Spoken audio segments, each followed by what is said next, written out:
नमस्कार मित्रांनो, मी शिवम। आज मी तुम्हाला माझ्या आयुष्यात घडलेली एक खरी घटना सांगणार आहे। या एका घटनेनं माझं संपूर्ण आयुष्य बदलून टाकलं। मी एका पेट्रोल पंपावर काम करत होतो। मी ग्रॅज्युएट होतो, पण घरची परिस्थिती खूप हालाकीची असल्यामुळे नोकरी मिळेपर्यंत काहीतरी करावं लागत होतं। मी स्पर्धा परीक्षा देत होतो, पण दरम्यान थोडीशी पैशाची गरज असल्याने मी पेट्रोल पंपावर काम करत होतो। एक दिवस सकाळी 7:45ची वेळ होती। नेहमीसारखं काम सुरू होतं, तेवढ्यात एक तरुणी स्कूटी ढकलत ढकलत पेट्रोल पंपाकडे येताना दिसली। ती खूप लांबून चालत आलेली दिसत होती। चेहऱ्यावर थकवा स्पष्ट दिसत होता। मी त्यावेळी एका गाडीला पेट्रोल टाकत होतो। ती माझ्या जवळ आली आणि म्हणाली, 300 रुपयाचं पेट्रोल टाका। मी 300 रुपयाचं पेट्रोल टाकलं। त्यानंतर तिने तिच्या पर्समधून व्हॉलेट शोधायला सुरुवात केली, पण काही वेळानं ती थोडीशी घाबरलेली दिसली। तिने वळून सांगितलं, माझं व्हॉलेट घरी राहिलं आहे आणि मला लगेच कॉलेजला पेपर द्यायला जायचं आहे। ती खूप चिंतेत होती। तिच्या डोळ्यात असहाय्यता स्पष्ट दिसत होती। ती म्हणाली, मी पैसे उद्या दिले तरी चालेल का? प्लीज, मला खूप अर्जंट आहे। मला तिच्यावर दया आली। तिची स्थिती खरी वाटत होती। मी म्हणालो, ठीक आहे, उद्या दिले तरी चालेल। ती एक क्षण स्माईल देत म्हणाली, थँक्स, मी नक्की उद्या पैसे देईन। आणि ती निघून गेली। त्या रात्री झोपताना तिचा विचार माझ्या मनात घोळत होता। ती खूपच वेगळी वाटली। माझं मन तिच्याकडे ओढलं गेलं। पण दुसऱ्या दिवशी माझी तब्येत बिघडली आणि मी 2 दिवस पेट्रोल पंपावर जाऊ शकलो नाही। त्या दरम्यान त्या मुलीनं 2 वेळा पेट्रोल पंपावर येऊन माझी चौकशी केली होती। ती पैसे परत द्यायला आली होती आणि मला भेटायलाही। तिसऱ्या दिवशी मी कामावर परतलो, तेव्हा माझ्या सहाय्यकरांनी सांगितलं, कोणीतरी एक मुलगी आली होती, तुला शोधत होती। ती म्हणाली की पैसे द्यायचे आहेत आणि तुझ्याशी थोडं बोलायचं आहे। दुपारी 4च्या सुमारास तिचा कॉलेज संपल्यानंतर ती पेट्रोल पंपावर आली। ती सरळ माझ्याजवळ आली आणि माझ्या हातात पैसे ठेवले। मग मी तिचं नाव विचारलं। तिनं सांगितलं, माझं नाव स्वरा आहे। मी तिला माझं नाव सांगितलं, मी शिवम। ती खूपच गोड आणि नाजूक बोलत होती। तिचं बोलणं खूप शांत आणि मनाला भिडणारं होतं। काही वेळ आम्ही गप्पा मारल्या, पण मला गिऱ्हाईक आल्यानं कामाकडे वळावं लागलं। तेव्हा तिनं माझा मोबाईल नंबर मागितला। मी दिला। त्या संध्याकाळी तिनं मला पहिला मेसेज पाठवला आणि मग आम्ही रोज बोलायला लागलो। आमची मैत्री जुळायला लागली। ती 2-3 दिवसातून एकदा तरी पेट्रोल पंपावर यायची। काही न काही कारण काढून थोडं बोलायची आणि निघून जायची। एक दिवस तिने मला बाहेर भेटायला बोलवलं।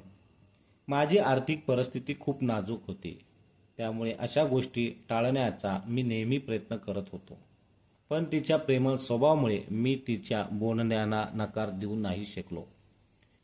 ती मला भेटायला 4 व्हीलर घेऊन आली होती। खूप सुंदर कपडे घातले होते। दिसायला ते खूप महागडे वाटत होते। मी तिच्याकडे पाहून हरवून गेलो। मनात विचार आला, एवढ्या मोठ्या घरातली मुलगी माझ्यासारख्या एका साध्या माणसाला भेटायला येते। खूप आश्चर्य वाटलं। आमची पहिली भेट एका कॅफेमध्ये झाली। दोघांनीही कोल्ड कॉफी घेतली। मला फारसं हॉटेलमधलं माहीत नव्हतं। नंतर आम्ही एकत्र जेवलो आणि जवळच असलेल्या एका बागेत फिरायला गेलो। तिच्यासोबत फिरताना खूप मजा येत होती। तीही खूप आनंदी वाटत होती। तिने माझ्या आयुष्याबद्दल विचारलं, तेव्हा मी तिला सगळं सांगितलं। मी ग्रॅज्युएशन पूर्ण केलंय, सध्या नोकरीच्या शोधात आहे, स्पर्धा परीक्षा देतोय आणि परिस्थितीमुळे पेट्रोल पंपावर काम करतोय। तिनं मला एकदम विश्वासानं म्हणाली, तू खूप प्रामाणिक आहेस, पैशाच्या मागे धावू नकोस, तुझ्या शिक्षणावर भर दे, स्पर्धा परीक्षेचा अभ्यास कर, तुला चांगलं यश नक्की मिळेल। हे तिचे शब्द माझ्या मनात घर करून गेले। तिचं प्रेम, तिचा आदर आणि तिचा विश्वास, हे सगळं माझ्या आयुष्याला एक वेगळं वळण देणारं होतं। त्यामुळे मला तिच्याकडून प्रेरणा मिळाली आणि मी अभ्यास करू लागलो। माझ्या शिक्षणाचाही थोडाफार खर्च करू लागली। आमचं दोघांचं नातं हळूहळू फुलत चाललं होतं।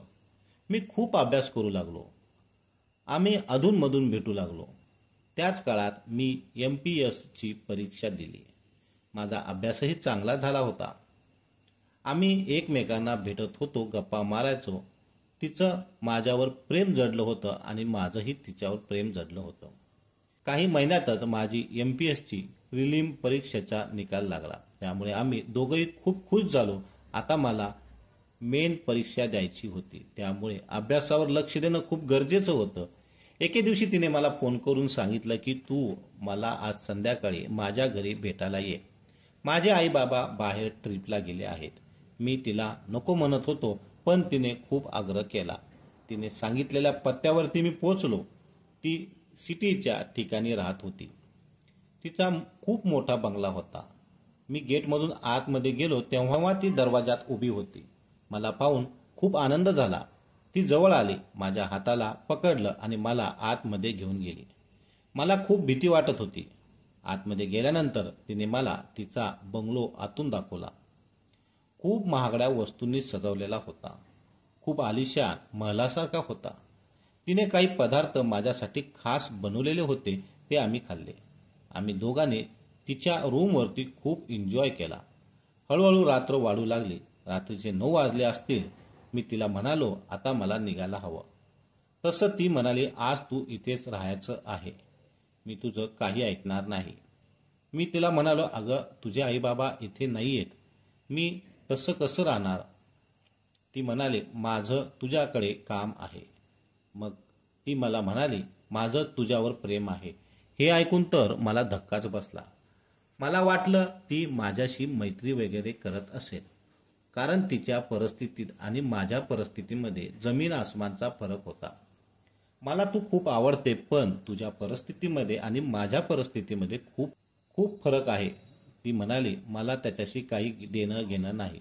मला तू आवडतो, तुझा स्वभाव आवडतो. आणि तिने मला मिठी मारली.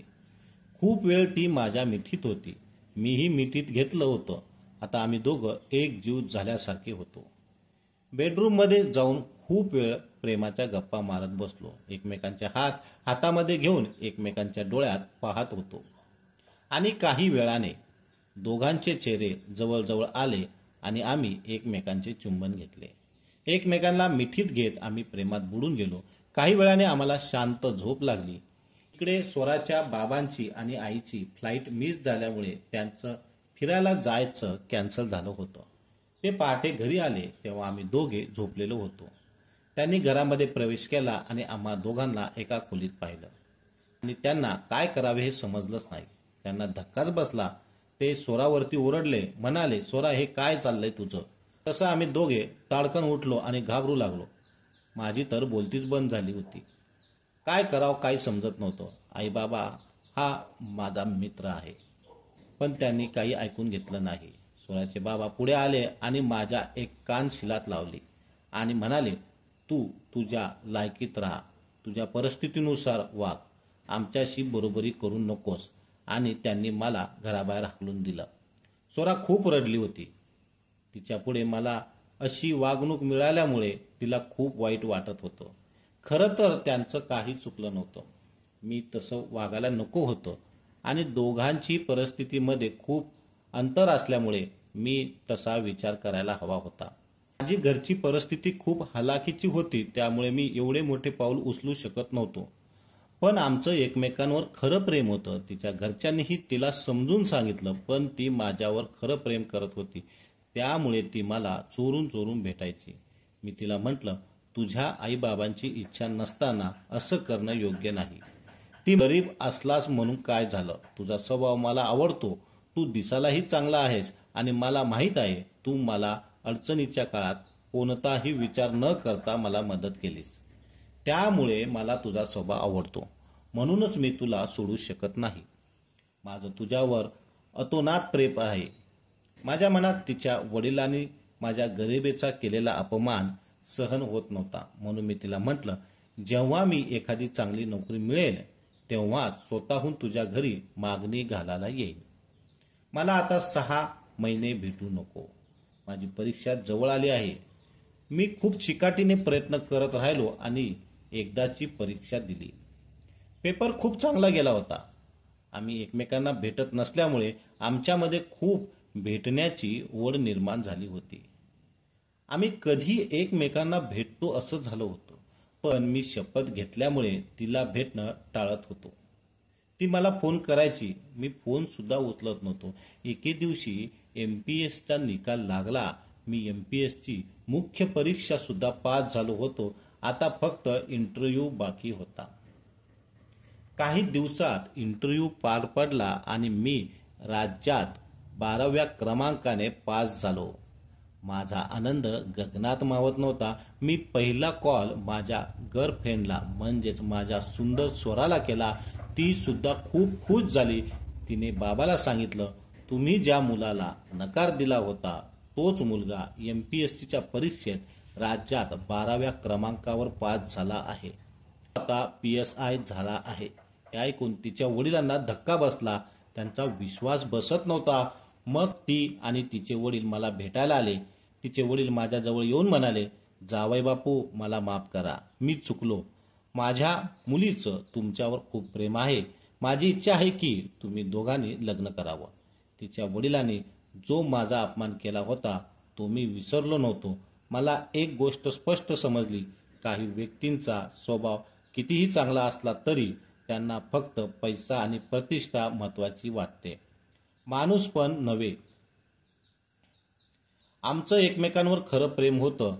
मग आम्ही दोघांनी खूप चांगल्या पद्धतीने लग्न केलं आणि आता आम्ही दोघं एकत्र आनंदाने राहत आहे.